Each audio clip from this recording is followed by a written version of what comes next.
Welcome everyone to Life Lessons from the Srimad Bhagavatam. Today we will be discussing Krishna's marriages to 5 princesses, a continuation of our discussion of his Dvaraka Lila. But before we begin that, let us chant some prayers of glorification of the Srimad Bhagavatam. Canto 1, Chapter 2, Text 2. Sutta Uvacha Yapravrajantam anupetam apeta krityam Dvaipayano viraha kattaro ajuhava Putreti tan mayataya taravo vinedas Tam sarvabhuta hridayam munim anatosmi. Sukadeva Goswami said, "Let me offer my respectful obeisances unto that great sage." Sutta Goswami said, "Unto that great sage, Sukadeva Goswami, who can enter the hearts of all, when he went away to take up the renounced order of life, sannyas, leaving home without undergoing reformation by the sacred thread, or the ceremonies observed by the higher castes, his father, fearing separation from him, cried out, 'O my son!' Indeed, only the trees, which were absorbed in the same feelings of separation, echoed in response to the bereaved father." Canto 1, Chapter 2, Verse 3. Yasvanubhava makila shruti sharamekam adyatmadipam atitir satam tamondam samsadinam karunayaha purana guhyam tam vyasasunamapayami guru muninam. Let me offer my respectful obeisances unto him, Sukha, the spiritual master of all sages, the son of Vyas, who, out of his great compassion for those gross materialists who struggle to cross over the darkest regions of material existence, spoke this most confidential supplement of the cream of Vedic knowledge after having personally assimilated it by experience. Well, let's see who has arrived. We can acknowledge you. Ananda Kirtan with us from Wollongong or Sydney. Thank you for being here, Ananda. Great to have you with us. Nikunja joining us from Auckland, New Zealand. Says Hare Krishna Prabhu. Shama Manjari with us from South Africa. Says Hare Krishna Shri Palad Prabhuji and all devotees. Some nice emojis there. Harinam Dayasindhu Ji joining us from Sydney, Australia. Says Hari Hari Prabhu. Hari Hari Harinam.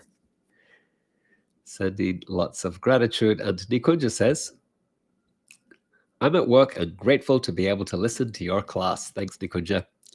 I'm grateful to have you here with us. Thank you for joining, despite the fact that you are at work. Achutananda is with us from the UK.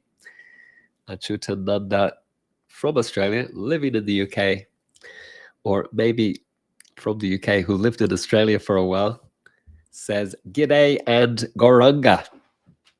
Yes, the G'day is a giveaway of his Australian-ness. Thank you, Achutananda, for being with us. We are discussing today the marriage of Krishna to 5 princesses. This is a continuation of our discussions on the 10th canto of Srimad Bhagavatam. Today we discuss chapter 58. You may know Krishna has how many princesses? How many wives does he have? How many queens did he marry? Yes, I hear you say loudly. 16,108. If you're finding it difficult keeping one partner happy, imagine 16,108 partners to satisfy. Only Krishna can manage that. And so Can we try to understand them a little bit as individuals? When we say 16,108, that just because it's a number that's too big to comprehend, to think of in terms of individual personalities. But we can, maybe not all of them, but some of them. So Rukmini Devi, she's Krishna's first and primary queen in Dvarka. Some temples, they worship Rukmini Krishna, the very popular deity in Maharashtra called Vital or Panduranga. And he stands with his hands on his hips, and behind him is Rukmini Devi. So also ISKCON Dvarka, the deities are glorified by the name Rukmini Dvarkadish.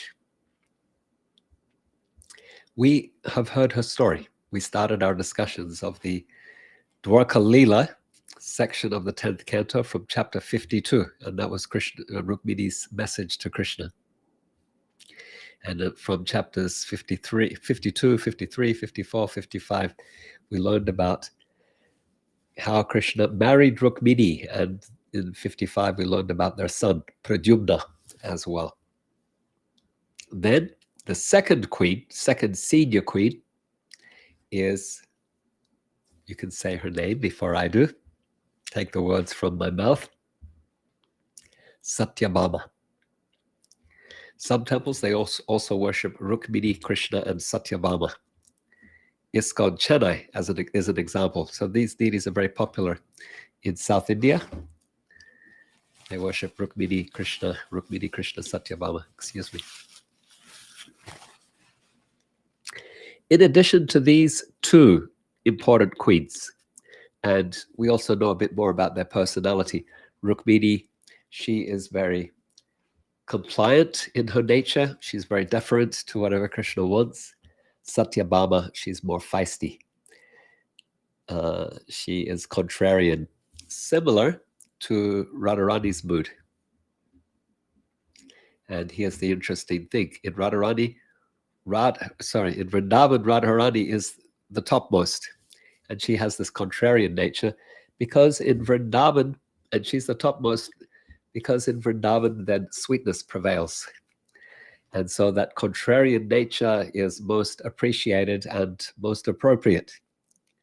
But Dvarka, that sweetness is constrained somewhat by formality. And therefore, Rukmini's more compliant nature, more deferent nature is more appropriate to that royal protocol, the atmosphere, the royal atmosphere, and the appropriate royal protocol demands a deference and a respect towards the king or the prince. And so Rukmini takes first place in Dvarka, and Satyabhama, who has more of Radha's mood, takes second place. Rukmini's mood is more similar to Chandravali, Radha's rival in Vrindavan. So these are all expansions of Srimati Radharani's Hladini Shakti, pleasure potency. She expands as the gopis in Vrindavan. She expands as the Dvaraka Mahishis, or the queens of Dvarka, as well.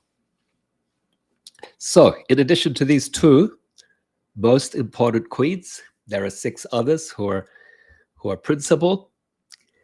That makes eight principal queens. So one of them is Jambavati. We learned about her in chapter 57. She's the daughter of Jambavan. Another is we will learn about today. So 5 other princesses to make those 8. So Kalindi, Mitravinda, Satya, Bhadra, and Lakshmana.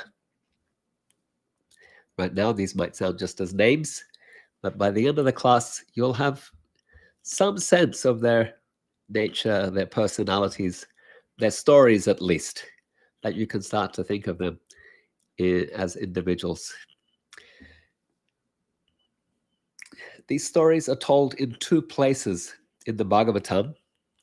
One is here, where we're discussing now, or let's say chapter 52 to 58, we've been discussing their stories.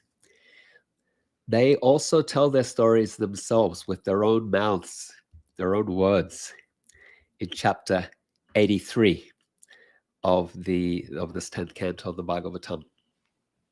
And in that chapter, some of the stories are compressed. For example, Rukmini's story is told over so many chapters, 50 through to 55. So it gets told in a few verses in chapter 83. But other stories they give a bit more detail. They get a little bit expanded. For example, the stories of Bhadra and Lakshmana. We get more detail in chapter 83. So we'll discuss that later in the future, but I will borrow a little bit of their detail today as well, just so we get a bit more of a sense of these different personalities, Krishna's principal queens. So once again, we're discussing Krishna's marriages to 5 princesses from Srimad Bhagavatam, Canto 10, chapter 58. Om Namo Bhagavate Vasudevaya. Om Namo Bhagavate Vasudevaya. Om Namo Bhagavate Vasudevaya. As always, we'll just break this down into 3 sections. The first section will be Krishna's marriage to Kalindi, chapter 58, verses 1 to 29. Our second will be Krishna's marriages to Mitravinda and Satya, verses 30 to 55. And then our third section will be Krishna's marriages to Bhadra and Lakshmana, verses 56 to 58. So just a few verses for them.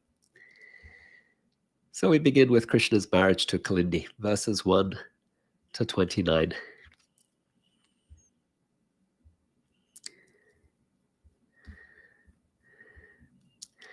After the Pandavas escaped from the house of lac, where Duryodhana had planned to incinerate them, they went into disguise. They went incognito for a year or so, or longer. They wandered about Bharatavarsha, keeping their identity hidden because Duryodhana, the son of the emperor Dhritarashtra, was trying to have them killed. Finally, they reveal themselves at Draupadi's Swayamvara, and then once they marry Draupadi, they have a royal alliance with her father, Drupad, and her brother, Drishtadyumna. And so with that royal support, they go to the Kuru court and they demand half the kingdom, at least half. If Dhritarashtra and Duryodhana don't want to give them their rightful claim to the kingdom, they said, at least give us half. And so Dhritarashtra, he arranges for them to get half of the kingdom. They get the barren, desolate half. That's either jungle or desert. So they get the the bad end of the bargain, but it's a kingdom nonetheless. And Krishna, he leaves Dvarka to go and meet them. The Pandavas are joyful to receive Krishna. They have met him already. Krishna introduced himself after they won Draupadi's hand in marriage, and they've had some interactions. And now that they have their kingdom, Krishna's come to be with them. The Pandavas, they receive Krishna in ways that are appropriate to their relationship. So Yudhishthira is elder, Krishna bows to him. Bhima and Arjuna, they're of the same age, and they exchange hugs, embraces. And then Nakula and Sahadev, they bow to Krishna and he blesses them. So this way we see different relationships are expressed and reciprocated, in this case based on age. Draupadi, the new bride, she also approaches Krishna shyly and bows down to him. And Krishna arranges for Vishvakarma.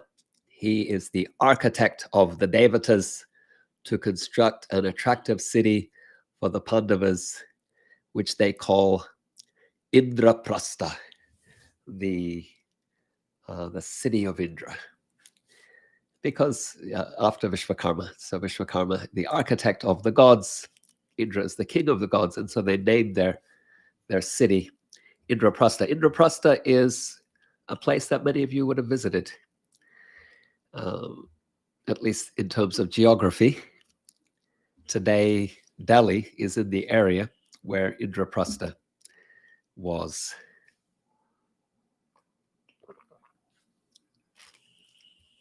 Hastinapura, the old Kuru capital, that's somewhere else, some distance away. So, yeah, many of you would have visited Delhi. You're in the region of Indraprastha. One day, Krishna and his friend Arjuna, they went out to the forest. And while they're out in the forest on the outside of the city, they see a very beautiful girl. She's effulgent, radiant. And Krishna, he asks his friend Arjuna to go over and ask her who she is. This is a very confidential thing. Only a friend would be able to, only a friend is able to perform or fill such a role. And so the girl, she says, I'm Kalindi. I'm the daughter of Surya, the sun god. And I have as my goal to attain Vishnu as my husband. And for this purpose, I have been performing severe austerities. I will marry no one other than him. And until he marries me, I will remain in the Yamuna, living in a house that my father has made for me here. So Kalindi is a name for Yamuna. And she's residing in the Yamuna. The Yamuna is understood to be the daughter of the sun, the daughter of the sun god. So this is a story of Krishna's marrying the personification of the river Yamuna, the river goddess. Arjuna, he returns to Krishna and reports to him all that he's learned. And so the omniscient Lord, Krishna, he already knew it, but he's playing a role. He takes Kalindi onto his chariot, and the three of them, they return to Yudhishthira's residence. While Krishna was there during this visit, another day, Krishna and Arjuna, they were out, and Agni, the god of fire, he approached Krishna and Arjuna, and he said that he was feeling ill from having taken so much ghee. When we perform sacrifices, we offer ghee into the fire.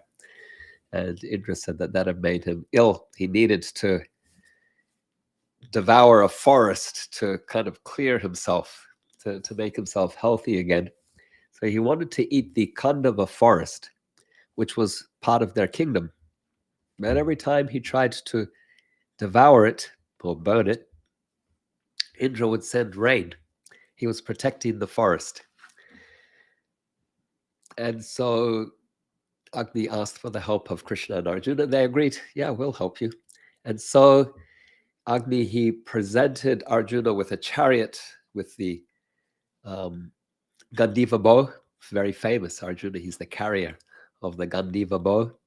He gave Arjuna 2 quivers of inexhaustible arrows, inexhaustible quivers, and special protective armor as well. So now you know how Arjuna got his celestial weapons. Krishna's celestial weapons came when Jarasandha attacked for the first time, right? 2 chariots descended for Krishna to fight Jarasandha, and then Arjuna gets his chariot with his flag of Hanuman and his Gandiva bow, celestial weapons, at this time from Agni, the god of fire. And so while the Kandava forest burned, Arjuna, he used his arrows to create like a shield or a dome to protect Agni as he devoured that forest. And he didn't allow anyone to leave except one personality who came out of the forest as Agni was devouring it. And his name was Maya Dhanava. Maya Dhanava, he's the counterpart to Vishvakarma for the demons. Vishvakarma, the architect of the demigods. Maya Dhanava, the architect of the demons. Dhanava means demon. And so he was so grateful to Arjuna for having saved his life that he offered to build a palace, an assembly hall, in fact, like a parliament building in that new city, Indraprastha. And so he made this very wonderful assembly building. It was very tricky. Maya also means illusion. So it was quite a mystical, magical building. There were portions that looked like stable floor or land, which were in fact pools of water. There were other areas that looked like water but were stable. And so people who didn't actually know that assembly hall, they could be confused and disoriented by entering into it. And that's what happened to Duryodhana during the Rajasuya Yagya. He stepped on what he thought was stable ground and he fell into the water. Draupadi laughed, and that made him very angry, and he swore to take revenge on Draupadi and the Pandavas. So that was how the second exile of the Pandavas took place. But okay, so now we know the Pandavas have their kingdom. They have their beautiful city. They have this amazing, stately parliament, palace, assembly hall, and all by Krishna's grace. Krishna stayed with the Pandavas for several months, and then he took permission from Arjuna and his other relatives, and he went back to Dvarka with Kalindi, still not married. Once he arrived back in Dvarka, he married Kalindi. And so we can ask the question, why? Why didn't Krishna marry Kalindi straight away? Why did he wait all these months before he finally married her? Is it that he wanted to be with his family when the marriage took place? I'll leave you hanging for a few seconds. We can pause here for some life lessons. Bhaktivinoda Thakur, he tells us that Krishna's 8 queens, headed by Rukmini, are reflections of the opulence of Hladini Shakti, and they are all very dear to Krishna.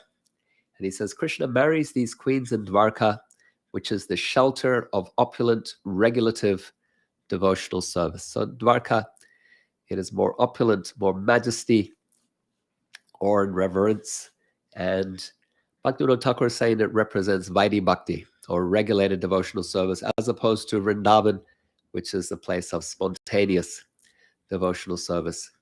And so Krishna's marriage to these queens represents regulated devotional service, where the following of rules and regulations is very important. And in this we see Krishna does not marry Kalindi immediately in Indraprastha. Why? Because there's a rule. And that is the rule that marriage should take place at an auspicious time of the year.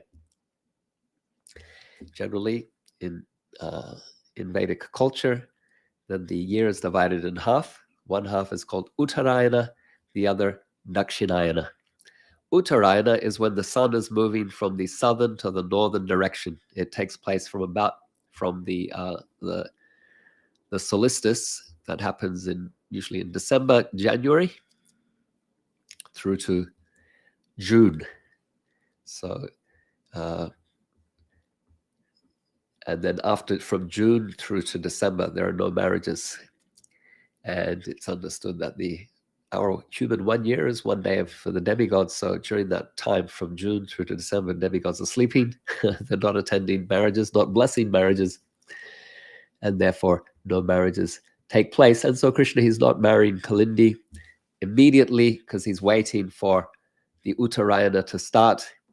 And then he marries her once they return to Dvarka. So we can see here that Krishna also follows his own rules.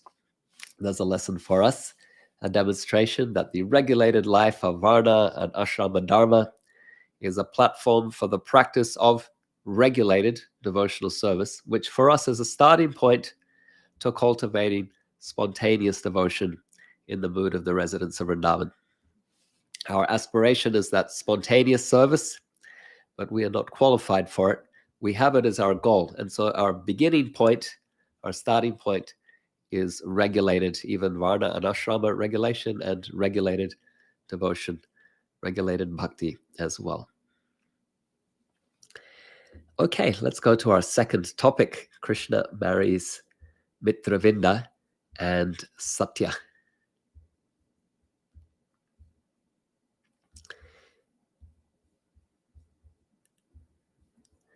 Sometime after returning to Dwarka, Krishna went to Avantipur.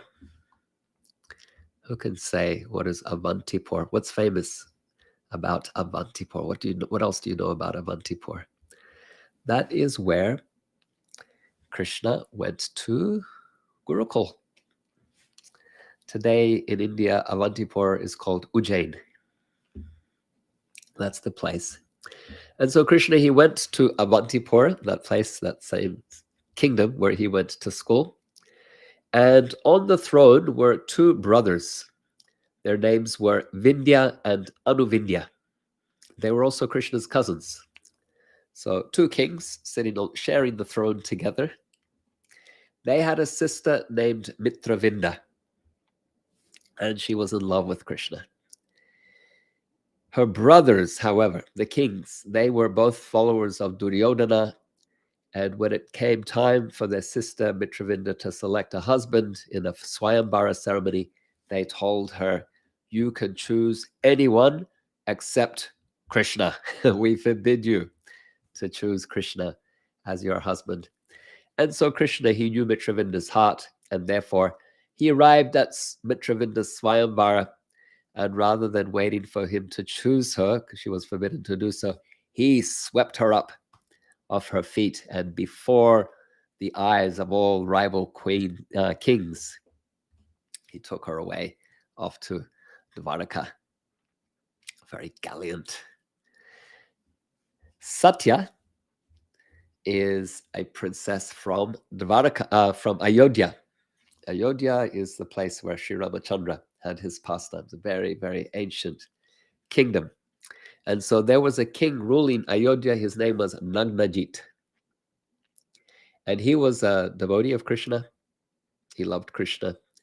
And he had a beautiful daughter of marriageable age who also loved Krishna. Her name was Satya, or Nagnajiti. Nagnajiti as the daughter of Nagnajit.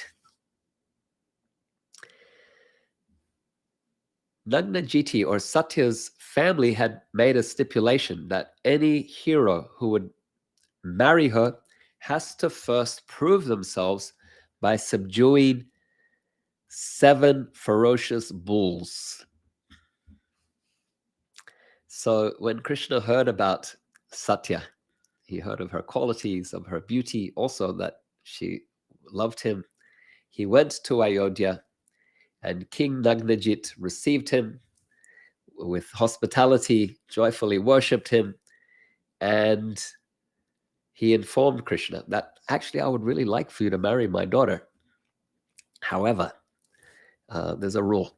He says, "You alone are a suitable husband for my daughter. And if you can subdue these 7 bulls, you may certainly marry her." So Krishna did something wonderful. He expanded himself as 7 separate forms, 7 separate Krishnas, and subdued the 7 bulls. Something that many other kings had failed to do. King Nagnajit was very happy. He presented his joyful daughter Satya to Krishna, and he gave many, many gifts as well. And Krishna took Satya onto his chariot, and they journeyed back to Dwarka. And as they were leaving, those rival kings who had been defeated by the bulls, they tried to attack Krishna. But Arjuna, Krishna's friend, he was there to defend Krishna, and he beat those kings back and allowed Krishna to proceed forward with Satya to Dwarka. So what are friends for, right? We can pause for some lessons from the story of Krishna's married Mitravinda. We can learn that even if your family want to prevent you from surrendering to Krishna, you can communicate your heart's desire to him, and he will facilitate your attaining his lotus feet. Mitravinda was forbidden by her brothers to select Krishna, but Krishna knew her desire, and so he reached out and swept her away. Satya, her marriage to Krishna shows us another wonderful lesson. Krishna expanding himself as 7 forms, not only facilitates his defeating the bulls, but also shows to Princess Satya that he can reciprocate with, even though he has other queens, he can reciprocate with each queen individually. She won't have to compete with the other queens. He will be able to satisfy her and reciprocate with her at an individual level. And this gives us hope. Krishna has unlimited devotees. Nonetheless, he will hear your prayers. He will reciprocate with your service as an individual, even though there are unlimited devotees wanting his attention, performing service so much better than ours. Even though he has so many responsibilities and relationships, he's able to reciprocate with everyone personally, with each and every devotee, hearing your prayers, accepting your service with genuine care and love. Let's go to our third story then, the 2 last princesses, princesses 4 and 5, Bhadra and Lakshmana. Their stories are told very briefly in verses 56 and 58 of this 58th chapter. Bhadra was a princess of the Kaikeya kingdom, and she was the daughter of Krishna's paternal aunt, Shrutakirti. And Krishna married Bhadra when her brothers, headed by Santardana, offered her to him in marriage. So this is also interesting that Krishna is marrying his cousin.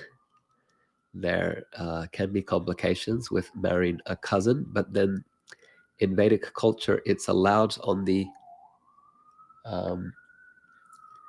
paternal side. So Krishna's, he's the, let us see, daughter of Krishna's paternal aunt. That means she's married from another family to Krishna's uncle, like that has the same blood. So marrying a cousin of the same blood is not allowed, but when there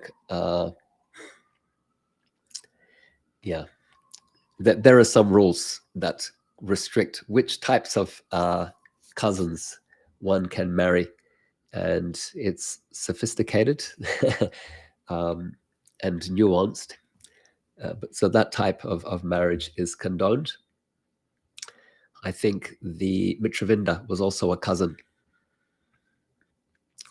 So in the in the European royal families, they were intermarrying cousins, and then it had negative effects on their health. But there are rules governing how that's done in Vedic culture to avoid those negative health implications. Okay, so we said that Krishna married Bhadra when her brothers offered her hand to him. In chapter 83, Bhadra tells Draupadi that her father, knowing that she was in love with Krishna, invited him to the palace and offered Bhadra's hand in marriage to Krishna, along with an Akshohini military guard and a retinue of female companions as well. Lakshmana is the 8th queen. Lakshmana, she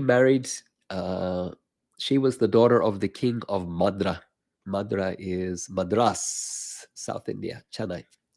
Krishna, he went to her Swayamvara ceremony, and this is what the 58th chapter tells us, carried her away just as Garuda steals the demigod's nectar. So it looks like Krishna has kidnapped her. But in chapter 83, she tells Draupadi that it was in fact a Swayamvara. And it's a Swayamvara actually very similar to Draupadi's Swayamvara. Actually, it's very similar to Draupadi's Swayamvara if you remember how Arjuna wins Draupadi's hand in marriage. It's similar, but it's actually more complicated and challenging even than Draupadi's Swayamvara. So those of you who know, the details of the challenge that Arjuna had to go through to win Draupadi's hand in marriage. Think of how difficult that was, and then how could that be even more challenging? That was Lakshmana's Swayamvar. I'm not going to give you the details. If you want to go and read chapter 83, you can find out what those details are. Otherwise, wait until we discuss it together. We're now in chapter 58, so it's some time away for us. But yeah, we'll discuss that in the future. So that's 8 princesses. Now we know their stories. Sukadeva Goswami concludes this chapter by saying that Krishna also married thousands of other wives equal to these when he killed Bhaumasura and freed the beautiful princesses that the demon was holding captive. And then Parikshit Maharaj says, tell me that story. That's chapter 59. So that's our next class, how Krishna marries 16,100 other princesses. From Krishna's marriage, so life lessons here, from Krishna's marriages to Bhadra and Lakshmana and the other princesses, we see how proud these princesses are of how Krishna won their hands in marriage. He performed powerful and heroic deeds. He overcame insurmountable challenges to marry them, demonstrating not only his prowess, but also his love for these princesses, which make them very happy. Kalindi's case is different. She's the one performing the austerities to show her determination to win Krishna's attention and love, to win his hand in marriage. But there's a lesson for you and I. If we want to love Krishna and to win his affections and attentions, we should be willing to also do bold and heroic deeds to demonstrate our commitment and our affection for him. And we can, through the practice of bhakti, Shri Krishna Akarshani Chasa. One of the qualities of bhakti is that it is attractive to Krishna. It attracts his heart. So we should be willing to do great things to attract Krishna's attention and attract his heart, to win his affections. Another consideration for us is to consider the individuality of devotion. Each of these princesses has her unique story, her unique way that she's connected with Krishna. And similarly, devotees can also express, we can express our love for Krishna in different ways that resonate with our own natures and disposition as well. Let's summarize with a prayer.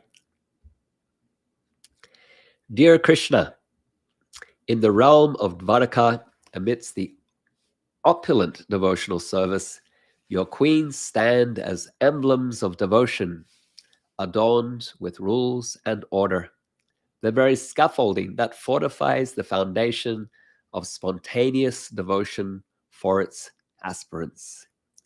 You, the conductor of Destiny's symphony, withheld Kalindi's union till the auspicious moment arose, teaching us the virtue of discipline and the sanctity of timing. In marrying Mitravinda, you illustrated the power of pure intent. Despite familial resistance, her heart's yearning reached yours. It's a testament, dear Krishna, that in surrendering our desires to you, barriers dissolve and the gates to your lotus feet swing open wide. Satya, her heart set on you alone, witnessed your omnipresence in 7 forms. It echoes the universal truth. Your love knows no bounds, encompassing multitudes, yet tenderly embracing each devoted soul. Bhadra and Lakshmana, embarking on their sacred journeys of union with you, reveled in your valor and love. Your valorous deeds and heroic feats an offering of love to win their hands, symbolize the path of dedication and boldness. The subtle whisper here, O Krishna, is that love is an act of courage, a commitment that transcends ordinary bounds. So may our fervent devotion, our bold steps towards you, unfurl the petals of your divine love within our hearts. O Krishna, eternal beloved, amidst the celestial tales of weddings, grant us the wisdom to embrace the regulated devotion that lays the foundation for spontaneous love, to surrender our desires at your lotus feet, and to tread the path of devotion with courage, knowing that in every bold step towards you, you await, arms open wide, to envelop us in your eternal love.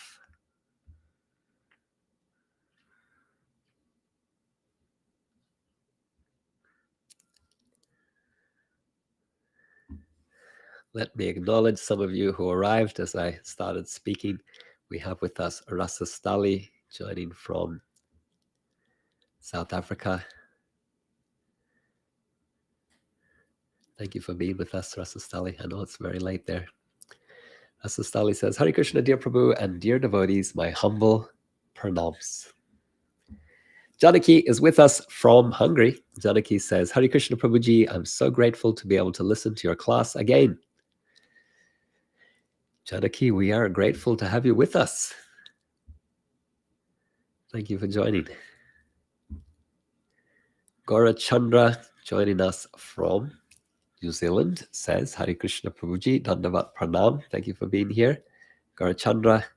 Kirtida is with us from Norway, sending gratitude, flower offerings, and Viren is also here with us, sending appreciation. Thank you all for this opportunity to share and relish Hari Katha together. I'll conclude by wishing you health and happiness and safety, wishing you to deepen your appreciation for hearing Srimad Bhagavatam. May you deepen in your attachment to chanting Krishna's name with attention and devotion. May you deepen your appreciation for service to the sacred deities. May you deepen in your appreciation of holy places, chief amongst which is Sri Vrindavan Dham. And may you deepen in your affection and loving relationships with devotees. And through these practices, may your heart soften with devotion that impels you to share the treasures of bhakti with others. We conclude here. Grantaraj Srimad Bhagavatam ki jai, Srila Prabhupada ki jai, Samaveta Bhakta Vrinda ki jai, Nitai Gaur Premanandi, Hari Bol. Next class, Krishna defeats Bhaumasura and marries 16,100 princesses. See you soon.